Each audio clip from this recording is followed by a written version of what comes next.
Hey guys, so this video was worked on over many months. I started all the way back in March. Now it's end of July. It might even upload in August. So, um, you know, I haven't been busy, I just kind of forgot. I've actually been working on other themes, so you'll get to see those eventually.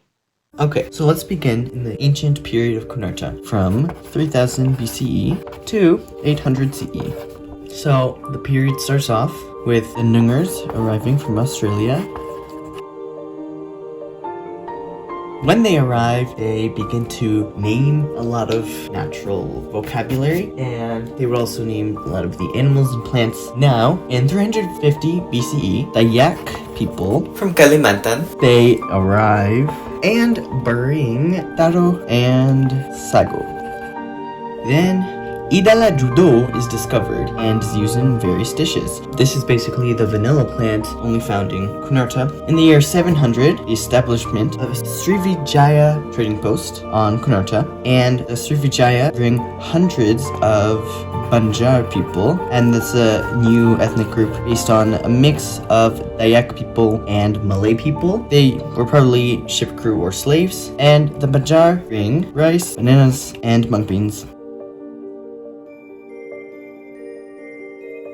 Next, we have the clan era, which went from the year 800 to 1100. Now, in the year 800, there was an ethnogenesis of the Koonarthangar, and then several clans form across the island, which is now called Koonartha. In the year 820, the Ranomanga Islands are discovered. Oh yeah, they are new because they weren't in the original maps. The year 950, a particular clan that I'm going to spell and then say their name, Bayu Abisaniran clan, they found the town of Nubuja Kifuna right here, and it's on this island, which means narrow island. Nubuja Kifuna would become a very, very valuable port for Idala Judo. So many of the words are a bit hard to say. And we continue with the Kadiri era, which is from around 1100 to 1221. So the Srivijaya Empire from earlier were severely weakened after losing a great battle to the Chola Empire of South India. So Kadiri goes ahead and takes their trading post, which was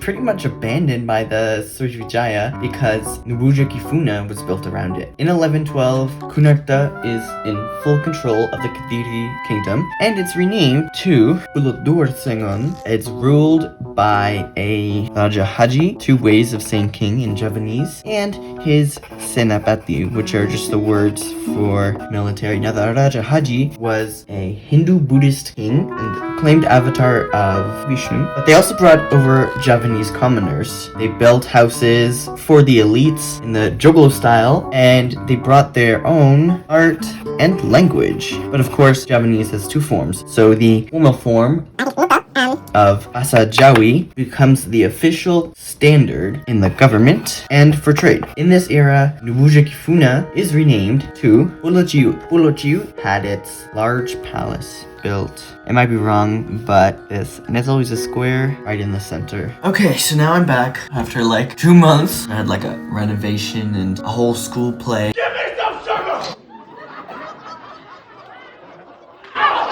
But now I'm back, and now I'll continue with the Senapati era, which started in the year 1221 and ended in 1321. A year before the fall of Kadiri, full control was given to the generals, or the Senapati. In this time, it was a very strict military dictatorship, and they had a really rigid hierarchy that emphasized Senapati's supposed divine rule. Well, a lot of Koonarthangar did not like that, so they used Bortlumlungi as a base. A way to live their own lives, because the caldera of Bortlumlungi was very high and very cold, and the Javanese just could not have a strong hold on the territory. But the Senapati, despite forcing their dharmic cults onto the Koonarthangar, they did not actually follow them, because they did not follow the concepts.